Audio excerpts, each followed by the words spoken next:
This episode of Telling Our Stories is sponsored by Say It in a Card, an online greeting card company. Visit us today, www.sayitinaCard.com. If you feel it, we say it in a card. Free shipping while supplies last. SayItInACard.com is an online greeting card company. And now, Say It in a Card is available in the App Store, available on Android and iOS. If you haven't already discovered Say It in a Card electronic greeting card app, let me be the first to introduce you.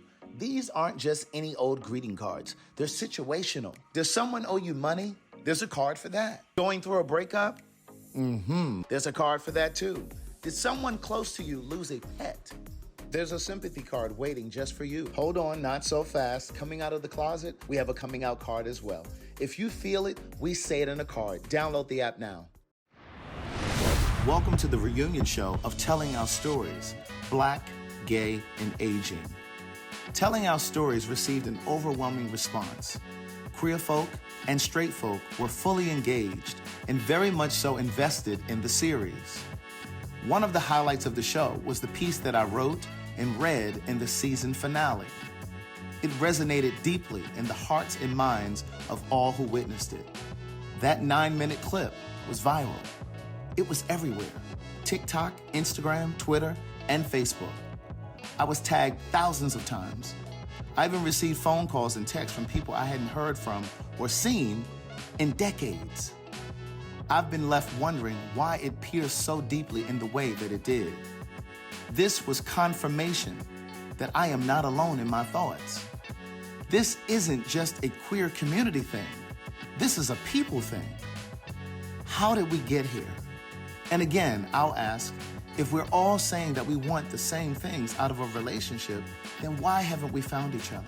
Why aren't we connecting? But let's not forget, this conversation wasn't just about relationships. It was also about aging alone. Someone mentioned to me that the series hit home so closely because the conversations were so honest, open, and vulnerable. I argue that this type of conversation happens all the time in little pockets in various cities across the country. I didn't believe that we had done anything that hadn't been done before. We just happened to film it for everyone to see. He then challenged me by saying, but this was the first time that we heard Black men say out loud that they were afraid. And I got it. I understood. Perhaps, just maybe, we do want more. More than casual sex, hookups, and short-lived romances. We do want more purpose. But I think there's still more for us to uncover to get to the root of things. What I know for sure is that we must hold a mirror up to our own toxicity, because that's where true healing lives. We're as beautiful as we are flawed. And it's well beyond time to do some healing. Words Never Spoken isn't just my memoirs. It's where I began awakening. And my hope is that you will begin awakening too. This is Black, Gay, and Aging, the reunion. So today is Saturday, October 19th. Today is actually my mom's birthday. My mom passed 2 weeks ago. And so this, for me, is in honor of my mom. My mom loved telling our stories. The first 2 seasons, they just did okay. And I was so passionate about telling our stories that very first season. And she loved it so much that she kept encouraging me to keep doing it. And I was like, well, you know, it didn't really get the views that I wanted it to get. So, you know, there's no point in putting the money into the production. And I didn't really feel like people really wanted to see it. But I ended up doing it again. And of course, it was with all of you. And everybody has asked, like, if there's going to be a follow-up. We need to keep this conversation going. I've even had people approach me about taking this city to city, which I had already thought of doing anyway. But my mom she was always my first and biggest supporter. And so she used to tell me, like, years and years ago, even before podcasts became a thing, she used to say, you need a talk show. And I'm like, well, that's not kind of how it works. But this was before live streaming and all of that stuff happened. But she was always kind of thinking ahead and thinking about things that I hadn't thought about. She was even the one that told me that I should write a book before I ever even thought about writing a book. But I'm dedicating this follow-up episode to my mom And today is Charles's birthday as well. Thank you, I appreciate So that. Charles is now 35. Right now, 35. Charles is now 35. Vintage. So I want to kind of start off kind of easy and then just kind of slide into the conversation. And I want this to be a conversation that really kind of picks up from where we left off. So I want it to be a little bit more elevated too, right?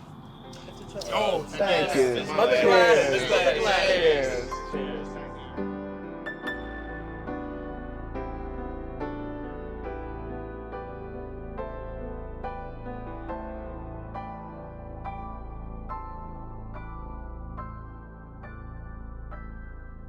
So I want to kind of start off kind of slow and then just kind of ease into it and kind of progress into it. So what were you thinking? Because it shocked me too. Like the very first this season, this entire season, every episode went viral.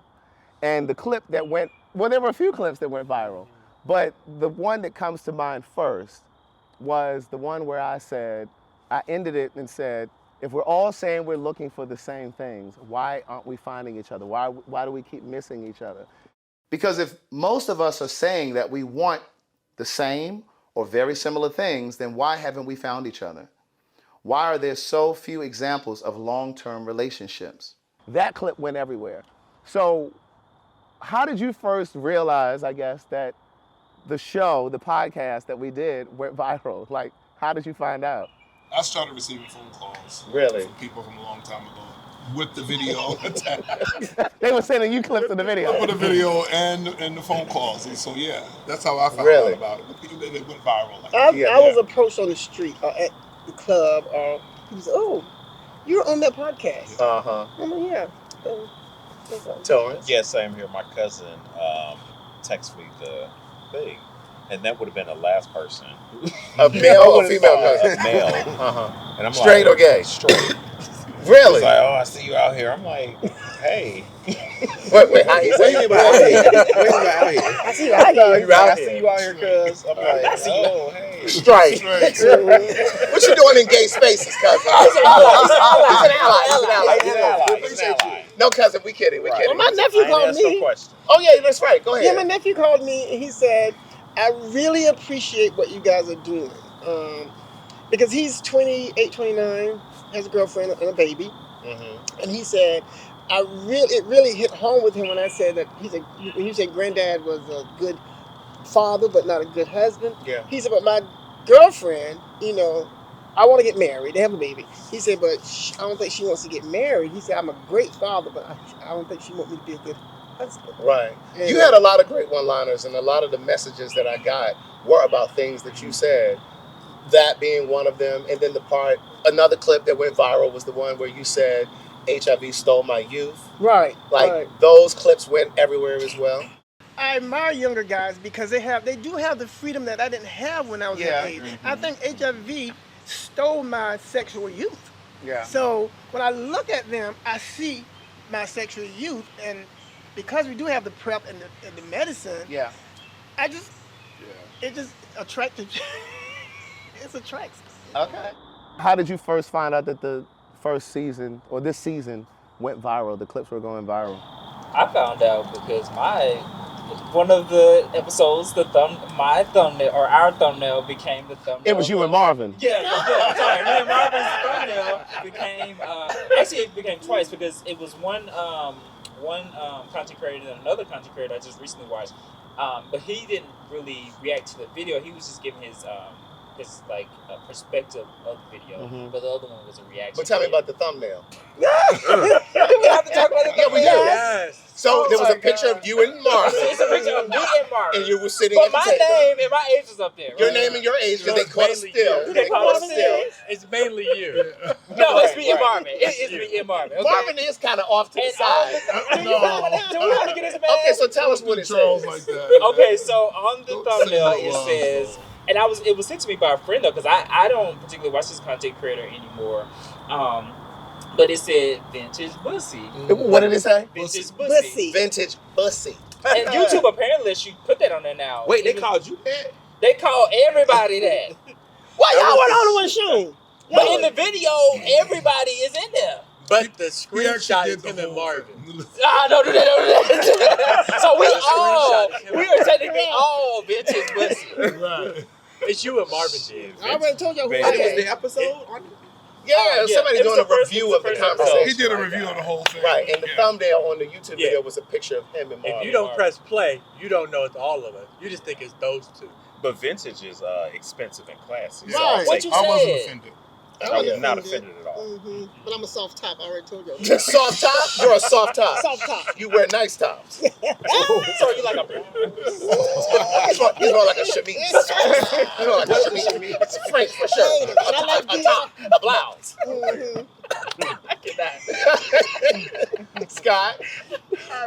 No. Some of the instances where you realize, okay, this thing is viral.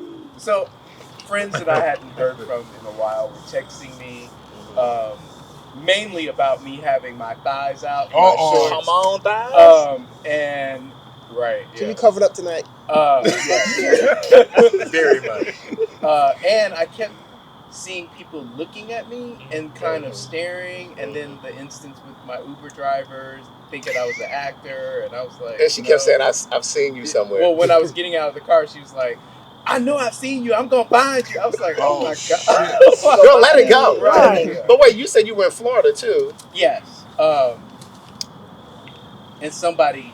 You told me you heard like a couple guys talking. You said you thought they were talking about you. No, and they then- were. They were Yeah. discussing. He's the guy from that podcast. Right. But And yeah. one of the guys said, "Aren't you in that black, gay, and Asian?" Yeah.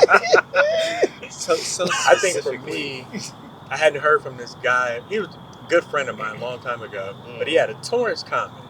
And he said, if you fall in the shower, I will come and save you. And I had He to just call, said that. I had to call Craig because I was like, what in the world is he talking about?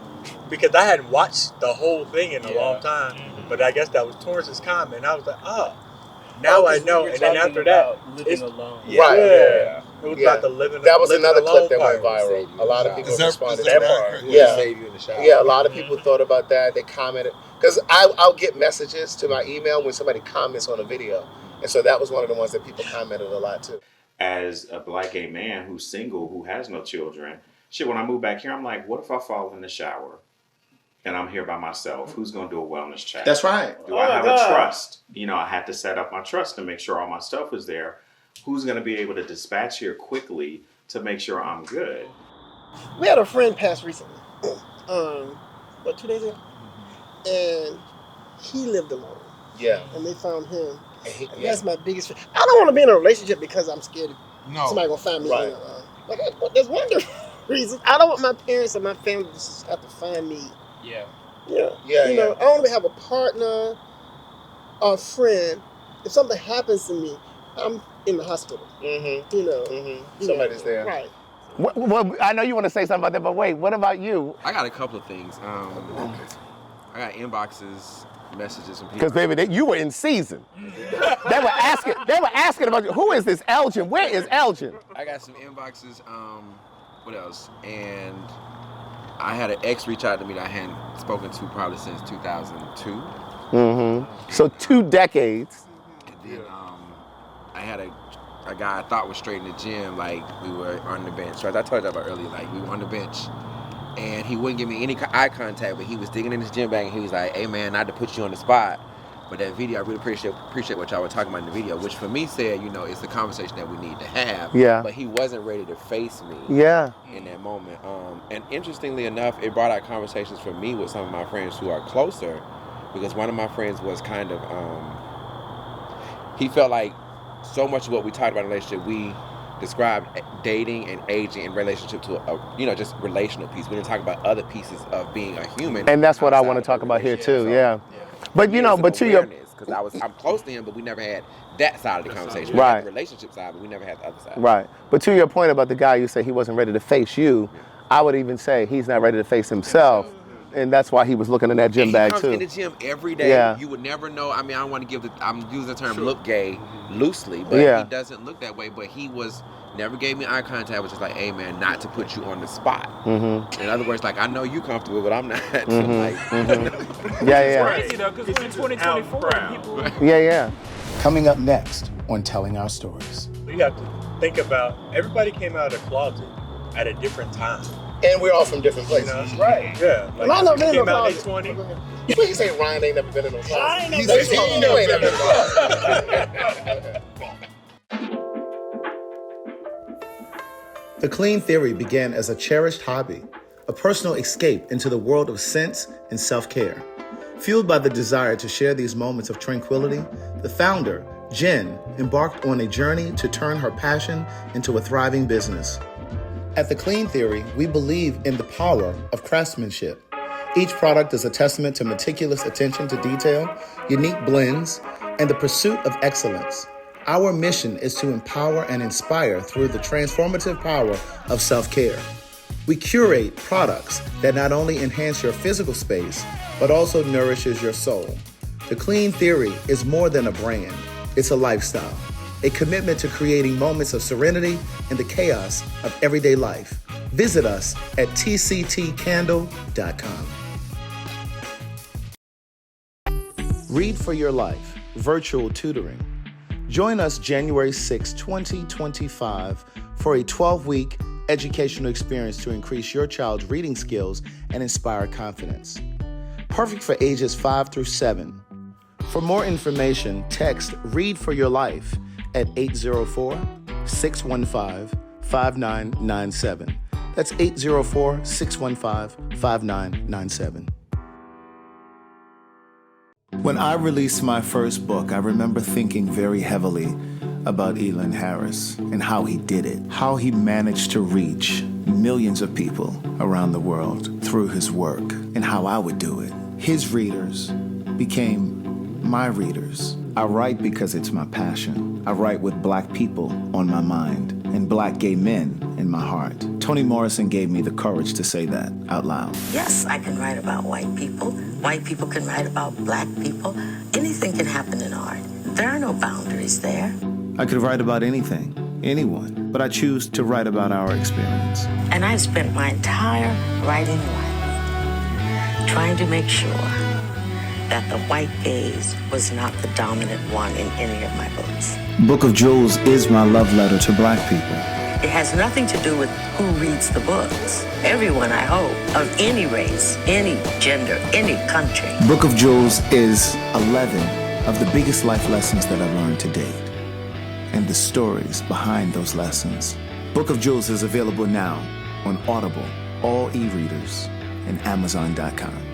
Visit www.craigthewriterstewart.com for more information.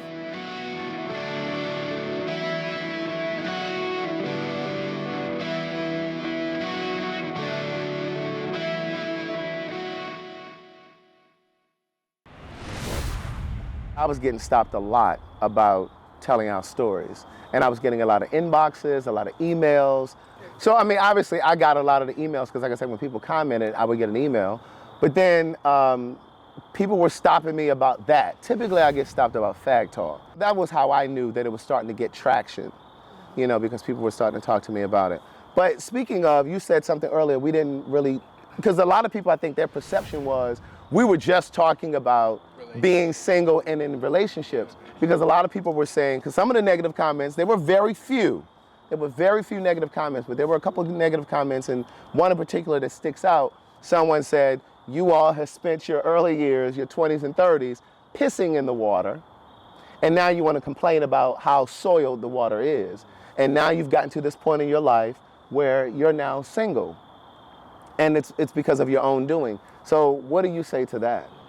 I have a comment about that. Okay. So I think that that's very presumptuous. Yeah. Unless that person knows each and every one of us personally and Right. knows our personal history. Right. That's presumptuous. Like, and it's projecting. It sounds to me like they're projecting their own bullshit onto us, and that's unfair. Yeah. I think that all of us were very transparent, and I am the first to admit that, you know, I have made horrible decisions in my life, but, you know, I'm accountable for them, and I am trying to be better, as most people are. Like, every day that my feet hit the ground, I'm trying to be a better person and make better decisions. And that's all you can really fucking do. Like, and I'm not going to take the blame for adding to the pool, but I have removed myself from that muddy water also. Mhm. So, and I'm trying to be a better person and trying to make better decisions and trying to be transparent, which is what this is about. Which is what this is about. And I think also you have to think about everybody came out of the closet at a different time. And we're all from different places. You know? Right. Yeah. Like I know some men people in the came out in closet. their 20s, Go ahead. some people came in their 30s. But I'm just saying, like, the pee in the water. Please say Ryan ain't never been in no closet. I ain't He never said been he in You no ain't never been in no closet. But yeah, like, Well, Yeah, to yeah, I mean, Scott's point. yeah. Well, to Scott's point, it's projecting.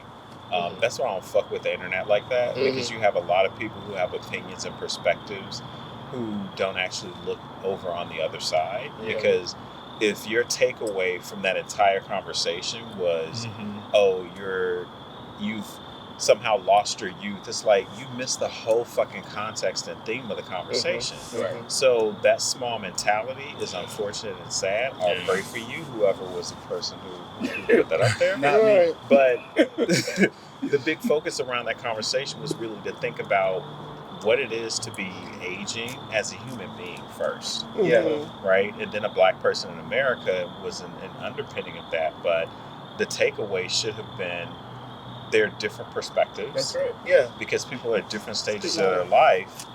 And this doesn't mean that you have pissed away your entire life. Nothing about our conversation was coming from a thirsty place of we all pissed away our lives and now we want to be in relationships. It was about the general theme and context of where you are in your life right now in comparison to where you thought you would be. So Well, that's when I was one of the reasons why I think that the black gay community specifically has some deeper work to do about Right. self-image. when I was younger, I had 2 long-term loving relationships. They ended for whatever reason, but still, I'm not desperate for a relationship.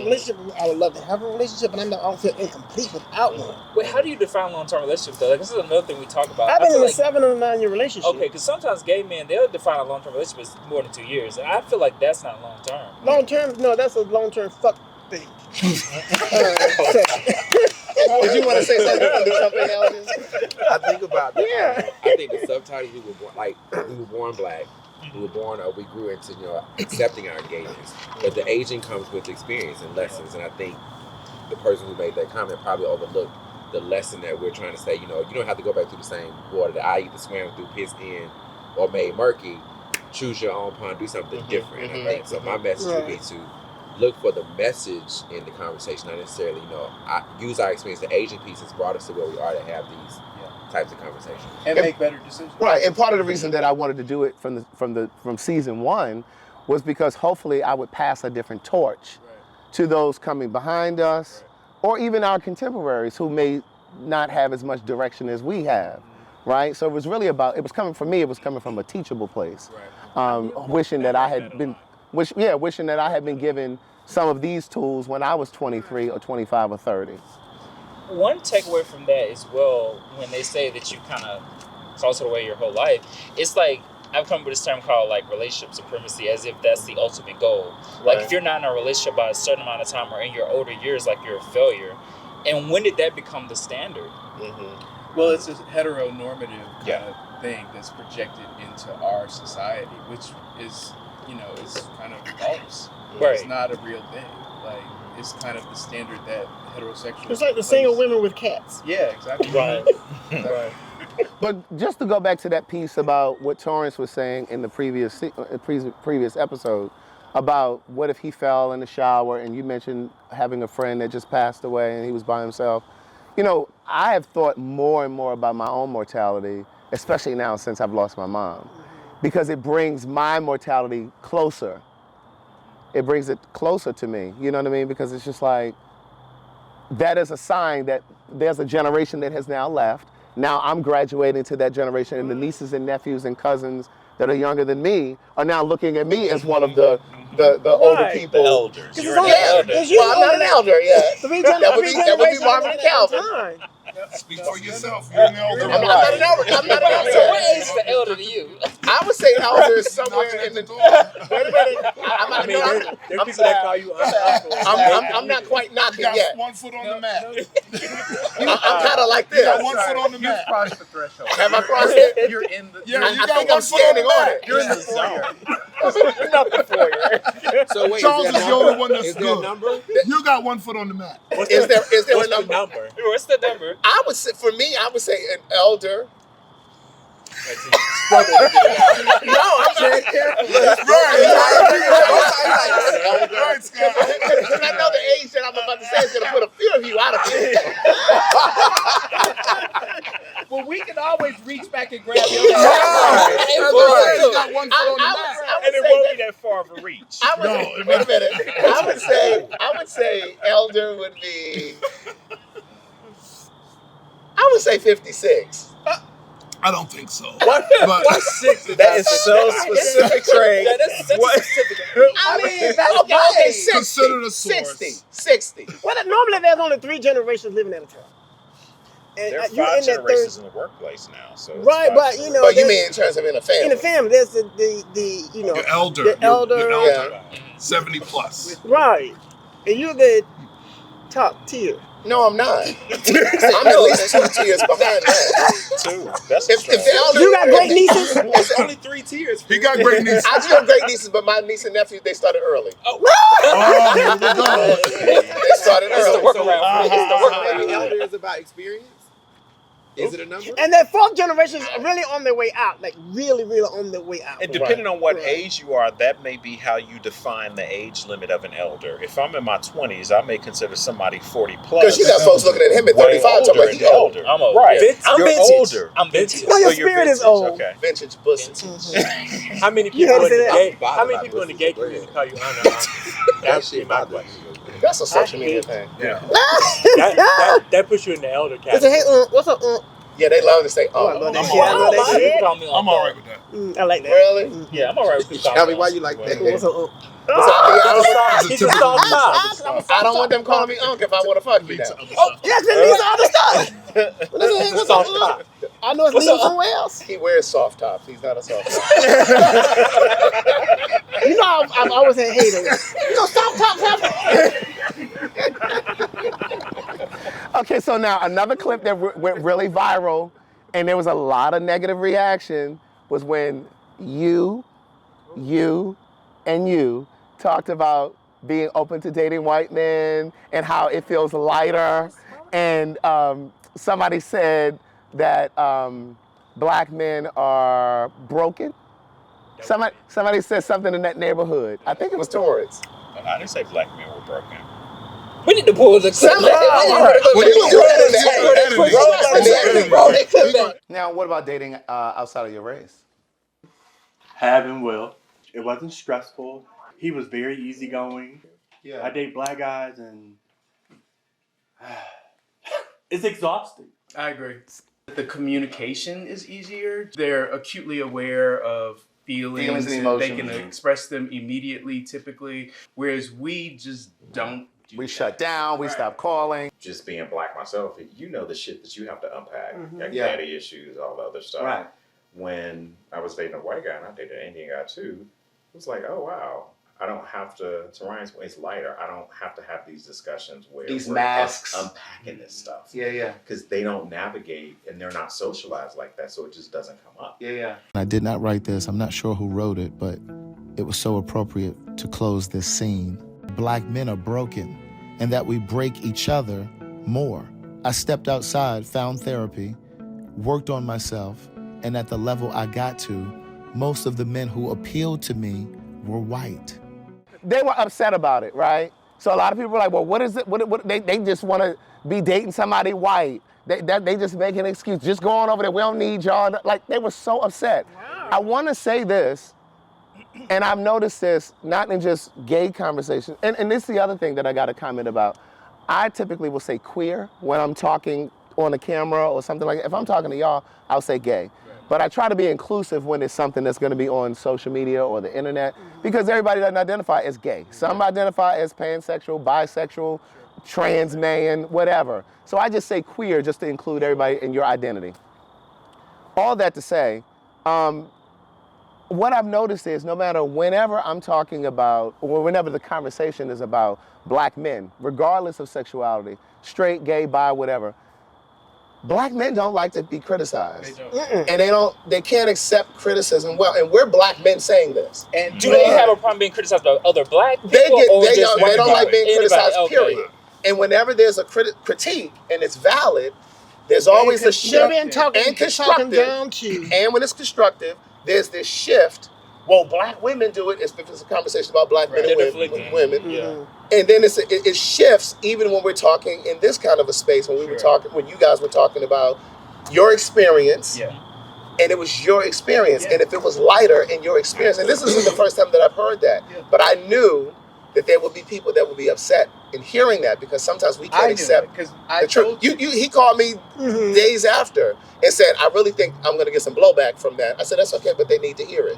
Because the truth is, our experience in this country is completely different. So we already have a completely different set of, a completely different starting point for my problem is you guys never said that you exclusively date white men. They did not. But you're open to it. That you open to it. I'm okay with that. And they said in their experience of dating white men, it felt lighter. And they didn't just say white men. Somebody mentioned an Indian guy with a Jew. Somebody mentioned a Hispanic guy.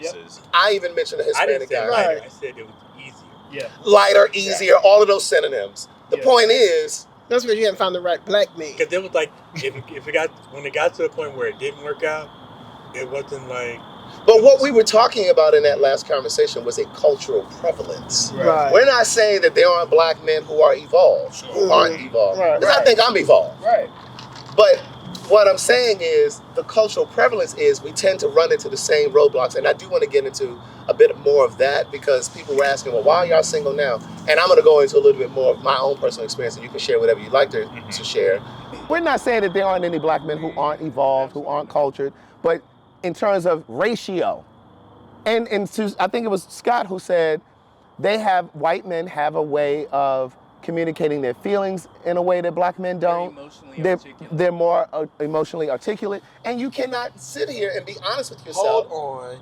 You said more articulate, and you said emotional articulate. I mean by ratio. So are we talking about in comparison to, or black men don't have it at all? No, I'm saying in comparison to. I was just saying that for me, when I've dated black guys, it's almost like pulling teeth to get people to talk. And I'm solely talking about the guys I've dated. I'm not placing like a. And I can say the same for the guys that I've dated, and I've never dated a white guy. I've dated one Hispanic guy. Yeah. But what I'm saying is, if we took 1,000 black men, straight, gay, bi, whatever, and 1,000 white men, I would be willing to bet my last dollar that the white men, by ratio, are going to be more emotionally articulate. Because you hear black women saying it all the time in their relationships. It's like peeling an onion with black men. But the thing is, it's like peeling an onion with black men. Yeah. There's so many layers. So many layers. And the thing is, they have a lot more issues. White men have been free to deal with. Just be free. Yeah. To deal with, And so, even if it's burdens. just from the perspective of how we came into this country versus how they came here. Right. But even going back to his peeling the onion, a lot of black men feel like, okay, I gave you that one layer.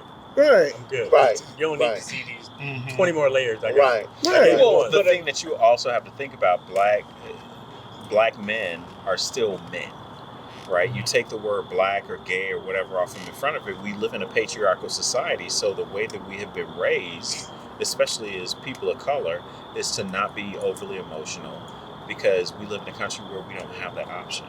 And we live in a society now, or a generation now, where straight folks label everything as gay. Two black men can't even talk on FaceTime without somebody saying it's gay. Right. They can't A bar, you eat can't a have a banana fucking male without barber breaking now. it off, and it's You gay. said hookah You bar, can they have can't a do fucking male barber now. That's gay. That's what I'm saying. They're saying that your barber should be a Good thing my woman. barber's male. They're saying that it's gay to have a male Don't put barber. my hands on the thing right here and let them rub I see what you're trying to do. That's why we get clips. That's gonna be a clip right there. Make sure your mind, I gotta say that something. Coming up next on Telling Our Stories. To walk away with that and say, oh, well, you have disdain for black men. No. Shit, I need me a nigga. Every night of the week. But, You're I'm never going to be call you a whore open now and after this. Right.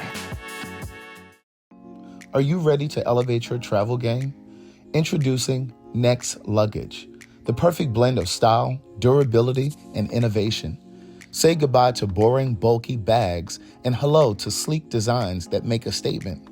With Next Luggage, you'll experience the ultimate in functionality. Their lightweight materials, spacious compartments, and 360-degree spinner wheels make navigating busy airports a breeze. Whether you're jet-setting for a weekend getaway or embarking on a global adventure, Next has got you covered. Right now, you can snag an exclusive 20% off your purchase. Just use promo code Craig the Writer Stewart at checkout or visit meetnext.com/Craig the Writer Stewart. Don't miss out on the chance to travel smarter and in style. Join the Next family today and let every journey be an unforgettable experience.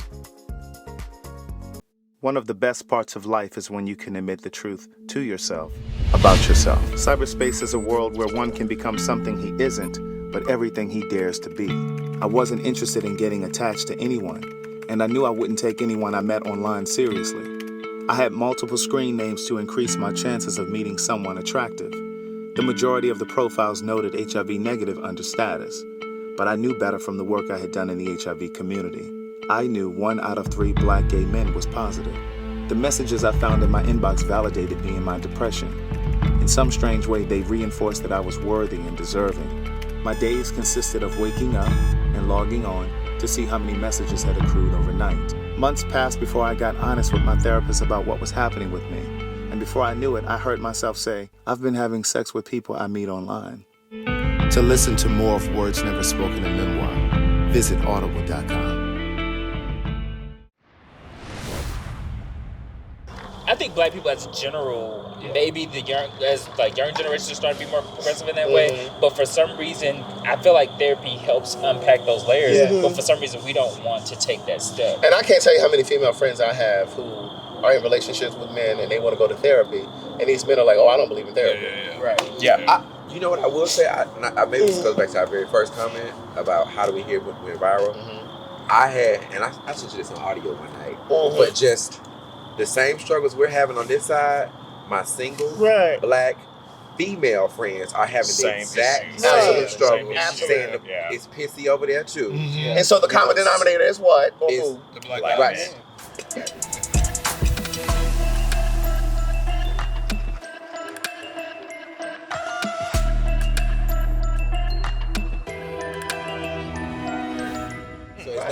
It's not necessarily rooted in sex. But I think people get caught up in living for other people. I'm the way I am because I don't get caught up in that. I say things I say because I live free. I'm free. Okay, but also too, Calvin, based on your experience, you approached the table at a younger age with much more freedom than I know I had as a gay boy. Your parents embraced you. Okay, that conversation when your parents picked your brother, that shit would have never happened in my family. But I live my life. I don't live my life based on trying to make other people comfortable with me. Because you were born with a level of acceptance. I want you to understand that's in the way that a lot of white people have. Yes. Right. I'm just no. Maybe. You just show up like a little white twin. Because you said you had You had the privilege of being a little gay boy. I just love being me. No. You had the privilege of being a little gay boy who could play with a doll. Let's keep it real white twin. I didn't have that privilege. So what I'm saying is, what we're saying is, you had the privilege of being able to play with a doll in the middle of the living room floor, and nobody was going to fuck with you. But we talk about that emotional connection that black men don't have. Southern parents at that. Why would I make somebody comfortable living their life and I have to be uncomfortable living my life? But you have that thought and mentality because that's how you were introduced. In the same way that a lot of white kids, male and female, have a sense of entitlement because that's how they ushered into the world. But I was in elementary school and I played with my mother's hair and they was like, "Oh no, don't do that. That's gonna make you gay." Like that's a Midwest type of thing. I couldn't even be comfortable. See, he can't connect with it. No, he can't. I was playing. So you're like a white person right now. You don't understand the plight of black people. It's privilege though. Like you can't even conceptualize how somebody I've never been pressured to be anything other than so me. then you need to be gracious the next time you run into somebody white who's not comfortable around black people. That won't happen. But we've had these conversations before where Calvin and I've said to him, I said, Calvin, everybody doesn't share your experience. Yeah. You need to kind of, I'm not saying tone down who you are. I can't. But there's some, We know. but sometimes let them talk. Just let them talk, do their thing. That's what But I you, do. because a lot of times when they start talking, then Calvin will say to me, all I was doing was sharing about my mom, or I was doing sharing about my dad, and then all of a sudden the dude is mad, he's angry. Who do you think your family is? That's why I said, Calvin, bring that shit down. Bring it down a little bit. And we've had this conversation before. More Sense than of once. entitlement. See? No, it's not. No, it's not a sense of entitlement. No, it's not. a sense It's of just not. entitlement. Calvin is free. It's just a different experience. Right. Yeah, it is. Yeah. It is. Yeah. Yeah. But when you show people your true self, they treat you better. They We not were treat you better. we weren't okay to show our true self. They're That's why okay. she's They're not okay with being connected. them when you okay with being you. It wasn't okay to be us. Yeah. That's the part. And what you're missing is most of us probably heard little quiet whispers from family members, people that we love. It could have been a parent, Oh, my it could have been brother's your gonna be favorite gay. aunt or your favorite cousin saying, "Oh, look at that sissy over there." Yeah, sure. Not talking about you, Yeah, but just but saying. you've overheard Sure. how they feel and think about other gay people. Right. Yeah. And so you knew not to keep that shit to yourself. You knew to stay in the closet. You knew not to think that you could sit in the living room floor and ask for a motherfucking doll and fight your sister over a doll. Why Her not? doll. See, I have the different perspective. My mom never really said that kind of stuff growing up. I was more so, that was more so in school and other experiences. I don't know why I waited so long to come out, because my mom knew at a younger age, but again, it was more so of other spaces and experiences. It wasn't necessarily my mom. And maybe some family members, hear whispers and stuff like that. When I had my little ticker bag walking around and stuff like that. You guys know what? Little ticker bag. Little ticker bag and my Cabbage Patch dog. Oh. And you didn't think they knew you were gay? That's She what did, but I'm just saying I was. Mama did. And you did it like that? Yeah. Right. I had like this. And the fact that you asked for a cabbage Mama patch. knew, Oh, I love Daddy Mr. knew, Cabbage and the Patch neighbors dog. knew. Yes. They all talk about it. You said neighbors. Yeah. You know, the tiger, right? Yeah, Tinker Tinker. from Tinker. Pooh Bear and stuff Oh, like yeah. that. Yeah, Winnie the Pooh. See, they did say y'all vintage. They did say y'all vintage. Do you still have it? No, I don't have. I do have my Woody doll though. My Woody toy. Still at the That might house. be why you're still Right. single. No, I'm just Right. playing. Get rid of that. Oh my God! I love a little judgment. I just kidding. I just No kidding. grace, no grace. So wait a minute. So if you went to his house, y'all were dating, and you saw this Tinker book bag, Laying on the back. Hey, Do not bring this Full out of the shit. house. 'Cause you'll be right in the car calling me or texting Ryan. Talking about, I just went to this nigga house. This weekend." See, that's what I Brian said. wait, stuffed animals. So if I had a white man, he probably wouldn't question. He'd be No. accepting me for who I am. Because he probably got one too.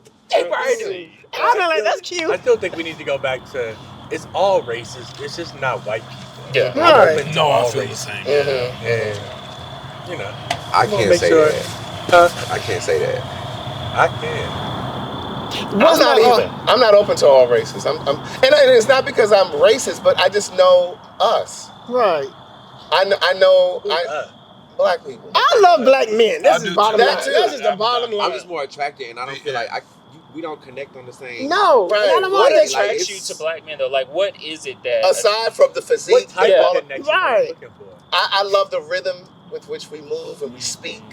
No matter The way what that we black glide man you through the meet, where world. he's from, there's a connection. If you see a black man on the elevator, and to white folks, you're going to speak to that black man. If you see a black woman on the elevator, you're going to speak to that black woman. There's just a connection we have. Well, I don't. That doesn't have to be explained. So I feel like this is being turned into, our commentaries was being turned into something that says we don't like black men. That was absolutely That was not- definitely not that's No, not that's true. what it That's not was. true. Yeah. They say go on over. Some of them.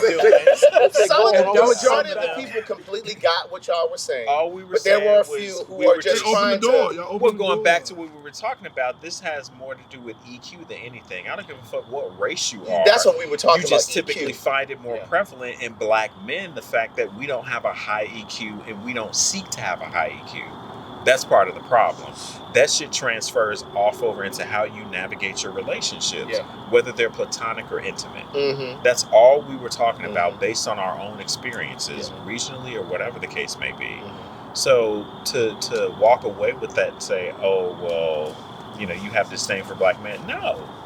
Shit, I need me a nigga. Every night of the week. But You know they're gonna call you a whore now after this. I mean, look, if you're gonna call me a whore, at least say I did something. Or a vintage whore. I'll take vintage. Vintage is expensive. Expensive. What you said. And classy. And classic. Well, do you think that emotional intelligence is also learned behavior from like our parents and grandparents and stuff like that? I think some of it can be, but I think some of it is inherent. Because I've been told that I'm overly affectionate, and my mother is overly affectionate, and nothing wrong with being overly affectionate. I just think some of that is passed down. That just happens to be your love language. Yeah. One of the other things that was a hot button issue, I got messages from these were more directed to me.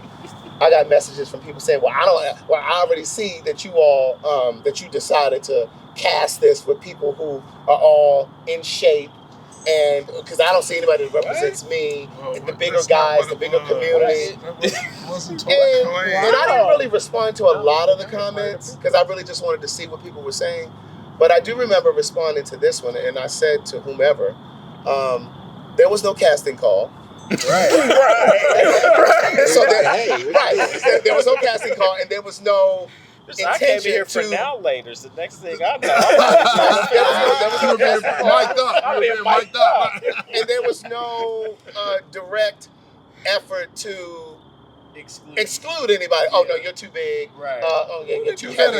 Nobody did that. And I said to whoever it was, these are people that I actually know.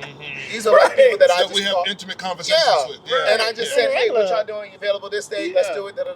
And that's how it worked. And if anything, it was a representation of age groups. Right. But then even with the age group thing, there were people who were saying, well, you should have had people in the 60s. Well, sir, ma'am, turn your camera on and film the people that you want to see. And they wanted more people on my age. Right. Because my thing is, I tried. We had people in the 30s, 40s, 50s. And we were close to 60. But it was just like we had several generations. But this is not your last And that's what I did. And we had this was sitting here. Right, and I said, well, there are 2 previous seasons. Of a range of ages. There were some 20-year-olds in that first season of Telling Our Stories. The bottom line is you just can't please everybody. You can't please everybody. And the truth is, just because I'm slim don't mean I get at the top of the stairs and I can't breathe. I'm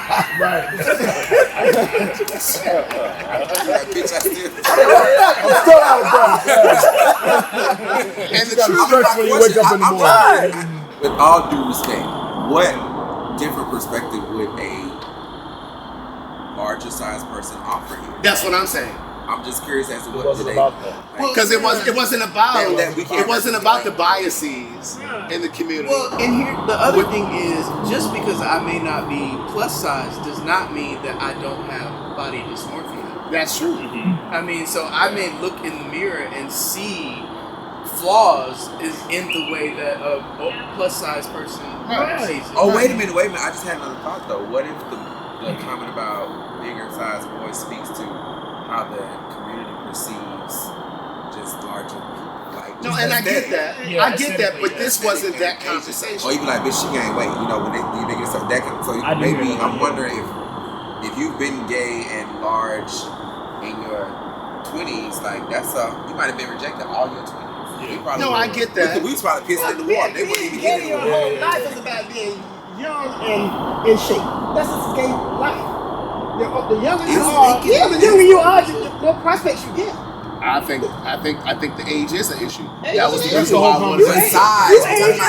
We're talking about size. But we're a certain age, but we look a certain way, and they talk about the weight. So I'm saying is the size. So you could be, or can you be 20 and 600 pounds? We're all different sizes. We're all different sizes. We're all different sizes. But the other thing too is, but it wasn't even just about size. It was also, well, why don't you have any trans people there? You haven't had that episode. Right. Black, gay, and aging. Not black, trans, and black. Correct. It's literally in the top. And then I also said to those comments, go to season 2. There was a trans man and a trans woman. There are lots of big boys who keep boyfriends. Absolutely. I mean, they have whole pride events specifically for big boys. Yeah. But I think that speaks to the discrimination that can happen. It was in the community. You know they're going to test up in the comments after this one too. Well, they were also saying that they didn't feel like you all were being that you all were being genuine about the size that you would date. I was told that was really being honest. I don't even remember. Well, you and I were the only ones that said that you wouldn't date somebody overweight. What's overweight though? These two said they would. What is considered overweight? That's what I said. Right. That shit is subjective. Yeah. I can't. Yeah, I would. What's overweight though? 250, 300. You can't even see. You can't even do. You're not being genuine. It's Okay, all so about how I somebody. don't I can't please everybody. overweight. Right, I can't please everybody. It's all about how somebody carries I would themselves. say, I will date somebody overweight, but they still need to be, their weight needs to be proportionate. Right. Because it's all about how you carry yourself. Right. Watch So what what would you you eat. eat? I just don't want Because they never watch to what see you any eat. person. You gotta watch what Wait, so what's skinny? Bum. Am I skinny? Cow. Oh my God. You hateful bitch. I love you, peace. Coming up next on Telling Our Stories. This person, he was fighting to figure out who he was. And the truth is, I think that it happens so often in our community because I think a lot of times cheating is really connected to a lack of validation and seeking validation outside of yourself. Sometimes it's connected, I think, to pride and ego. Looking to elevate your skincare routine? Meet the PMD Beauty Facial Brush, your new secret weapon for radiant skin. With advanced sonic technology, this brush deeply cleanses, exfoliates, and rejuvenates your skin, giving you that professional spa feel right at home. Join thousands who have transformed their complexion, and right now you can experience the magic with an exclusive offer. For a limited time, enjoy 35 to 40% off your purchase with promo code Craig the Writer Stewart. Treat yourself to the glow you deserve. Visit www.pmdbeauty.com/Craig the Writer Stewart. Grab yours today and let your beauty shine through. I was involved briefly with a married man who believed he had the courage to leave his wife to be with me and to live his truth. This isn't the typical story of a married man promising to leave his wife for a secret lover.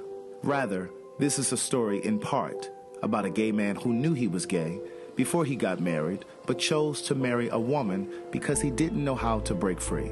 Rocky and I met on a gay social media site 3 months after I returned to the East Coast to live, and just 11 months after he was married.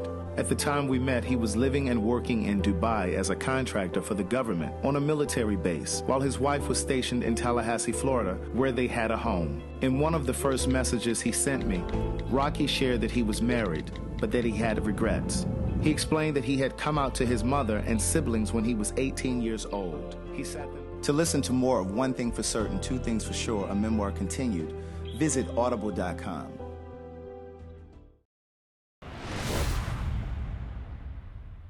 I feel like my side, I'm a crush cow. That was a soft top. First of all, he said ain't no crushing. You doing the crushing? Right. I'm done. You doing the crushing for you? I'm doing the pressure. First of all, if you speaking at that pitch on top of anybody, What she said, Craig? get up and get out of here. What the glass They on like say? you. What the glass on say? Give my church. They like you in that pitch. That bitch was. There wasn't nothing wrong with that pitch. There wasn't never that bitch. Oh, this might be your market, right? This might be your market. At this age range. He did say have a chance in the. He said it. Yeah. Don't talk about that bitch. So now I know you two didn't watch it. I did not. And so I got enough clips about it. I don't like watching or listening to myself. I'm Like, the I same way. even, so y'all didn't watch any of the episodes. I did watch excerpts, and I get tired, and I move on. But I'm the same way. I don't like. I don't like Yeah. something. yeah, I don't either. episode. You don't like your voice. But y'all didn't listen to me. Like even that when you But I got the posted that perspective clip too. of me speaking, I didn't need and to. I said when you posted that clip on Instagram of me speaking, and I literally had just gotten up and I was drinking coffee, and I was like, and I opened Instagram and heard myself. I was like, what the? I didn't know what was going on. I was like, yeah, and so I immediately had to swipe away from it because it kind of freaked me out. Really? Yeah, it's unsettling. But I mean, like, in this public area, I mean, I heard enough people stop me and tell me about telling our story. Where I didn't have to watch it. But I mean, I think for me it was nice looking back at it because there were things that I thought to say in the next conversation. But it was also interesting because I know all of you. And so I also, as vulnerable as you all were, I still saw things that we could have opened up even a little bit more. Like, Well, for example, like Tito is not here tonight because Tito wasn't feeling well, so he's not here. Tito reached out to me after the fact too of the last one and was like, yeah, I thought about it, because he talked about being in a 10-year relationship. Yeah. And a lot of the comments were like, well, how do you just end, and even some of you said it here, well, how do you just end a 10-year relationship? And he never really went into the nuts and bolts of it. Yeah. And I don't want to share because he's not here, but, and he was like, he didn't want to single out the person. Yeah. And I was like, well, they wouldn't have known who it was. Right. But the person would have known that he was talking about them. Yeah. But I think a 10-year relationship is long before it actually ends. Yes. I think that's the truth probably with most relationships. I think so too. Yeah. Like they end long before, months and Way months before before. you Yeah. And you're just trying to Salvage it. Yeah. Because we don't really get to the nuts and bolts of why our relationship, like we talk around it. We talk about this service, well, we just kind of grew apart. No, the truth is, he wasn't your truth is his truth because he explained it to me. okay. But he was seeking validation outside of himself and outside of the relationship. And so that led to text messages, nude videos, pictures, all of the things. And then I found out about it. And so it was just one of those things where even after he, his family, his friends were all like, I've never seen him in love like this. You're the one. His mother was saying, you're the one. I think this is it. Da, da, da, da. Like all of the things. He even used to talk about being married, wanting to be married. Do you want this forever? But the house y'all were gonna live in. The house that we were going to live in. Like he would send me pictures of houses, send me pictures of wedding rings and different wedding setups. And I wanted those things too. But behind that veil was this person he was fighting to figure out who he was. And the truth is, I think that it happens so often in our community because I think a lot of times cheating is really connected to a lack of validation and seeking validation outside of yourself. Sometimes it's connected, I think, to pride and ego. Sometimes it's, oh, do I still have it? Oh, I'm being swallowed up by this other person because I don't know who I am standing next to this person. Whatever those things are, you know what I mean? And anything else you want to share about? I have questions. Yeah. Come on, young. I question his whole, he was doing the work, I'm not ready for validation outside, because everything he was doing was typical nigga cheat shit. Absolutely. Sending pictures. Watching videos. porn every day. That's all stuff. So did he cover it up? I'm questioning his level of honesty with you.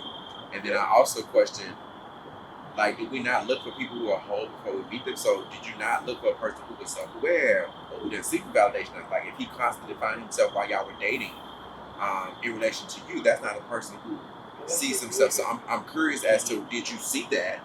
And I'm questioning that all that shit he was doing was typical nigga shit that you do to cheat. So don't tell me that I'm seeking validation. Yeah, you are, but you also do the same thing for whores and stuff. Well, here's the thing. Great question. And that was what I wanted to follow up with. For me, I realized before I even met him, and this was part of the healing that I had to do after we broke up. I was clear about it while we were in it, but I wasn't really being honest with myself while we were in it. There were so many moments and so many things that happened along that relationship that I've never even talked about. Sure. Behavior on his part, things that I saw him do. But before I met him, I had decided that the next relationship that I got in, it was going to be the best and it was going to be the longest. And I was going to do everything in my power to keep it going. You know what I'm saying? I wasn't going to run away. So when I saw those things pop up, I was asking myself, is this a red flag? AKA a trigger? No. Or am I just looking to run? So I was trying to be optimistic. But I saw all of that shit. I saw all of that shit going in. And I just kept overlooking it. And then I just kept thinking, well, he's never been in love like this before. And I know what can happen when people get to a certain point in their emotions. Like sometimes it just overtakes you, especially if it's new for you. I thought about that.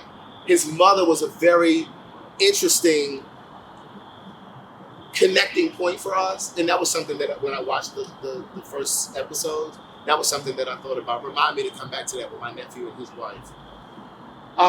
But his mother was like the glue. Like whenever we had instances or issues, she would always kind of like be between us and be like, Craig, I think you guys need to work on anything worth having. Like, and we need that kind of support. We do. So that kind of played on me too. But there were so many moments where I knew I should have walked away sooner, but I did. I think that's true for all of us. Yeah. Yeah, I think that's true for all of us. You see the signs. Trying to be hopeful. You just thinking that it can work and move on. Mm-hmm. That's still my guy for you. I always say that. I mean, so many people think that is still the guy for me. I just feel like it just didn't work. It just didn't work. Yeah. At this particular time. Yeah. And At he this used time, to, right. he used to say that. He used to say, "I wish I met you at a different point in my life." Yeah. But that was before I uncovered all of the stuff. But Why?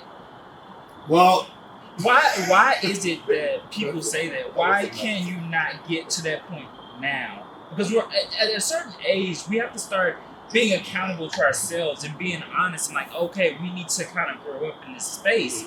If you meet the love of your life and he so-called was in love and never been in love like that before, why not show up for that? Why not take the necessary steps to do their? How old is he? I was coming back. I was trying to let him finish. 33. Like in our relationships, we don't typically have family that's going to come and kind of like buttress us. Like if the relationship is having issues, either because we haven't introduced them to our family, or because we're not out to our family, or because our family isn't supportive of gay stuff, whatever the reasons are, we don't always have that kind of support system. Because I remember when my nephew and his wife were going through something, my mom used to call me and be like, "Yeah, you know, Ty and Janore are going through this, that, and the third," and she comes to drop the kids off, but I don't say anything. I don't get in the middle of it. You know, I don't want to be all in their business. And I said to her, "You were present at their wedding. When people invite you to their wedding, they're calling on you to be a witness to their vows. You need to hold them accountable to their vows." I said, "They invited you to their wedding. So you should intervene and say, I was there when you got married, and this is what you promised, and this is what you committed to." You're a part of the tribe. And so when people inviting 200 and 300 people to their wedding, these are not people that you're going to have in your... You're only supposed to be inviting the people that are going to be integral to your relationship. And so I ended up jumping on the plane because my mother wouldn't talk about it. She wouldn't broach the subject. And I went home and I sat them both down separately and I talked to them, and they ended up staying together. All of that to say, we don't usually have that. That's kind of unique, and I think that's one of those pieces or one of those components that's usually missing from our relationships. Well, this is a question more than a statement, but do you think it's because we are so private and guarded, even about who we're dating? Yeah, that too. And we keep everything. I mean, you know, I say all the time, like, I grew up in a house of what goes on in our house stays in our house. Yeah. And it's passed down generationally. And even as gay men, like, you know, you kind of take that, and because you've lived in secrecy for so long, so because of that, we don't tend to value other people's perspective. Right. Next time on Telling Our Stories. To your point when you said you don't understand black people, we're talking about voting for Trump. I see black people who say that, or people, period, who say that they don't understand government. When they talk about how they had better years with Trump, maybe he was riding off of Obama. Yeah, off of his presidency. Yeah. She calls it a graduation. She said, "Your mother has graduated." And she said, "And I understand your tears and your sorrow and your pain, but you can't make your mother's graduation about your grief." If you don't leave that alone. I'm trying to get the shit to go out. Leave it alone. Just leave it alone. Why we didn't just put water on? Looks like a roundaway girl in this was mine. Let me see. You took the tag off? Yeah, they blinging and flinging. So I won't hear nothing else about no gold hoops. Oh, Widows to dialysis. Right. Go to your doctor's appointments. This is General Tso's shrimp. This chicken lo mein, shrimp lo mein. Did you say General Chips? General Tso's. General Tso's shrimp. Charles, I know today's your birthday, but I'm not here to serve you.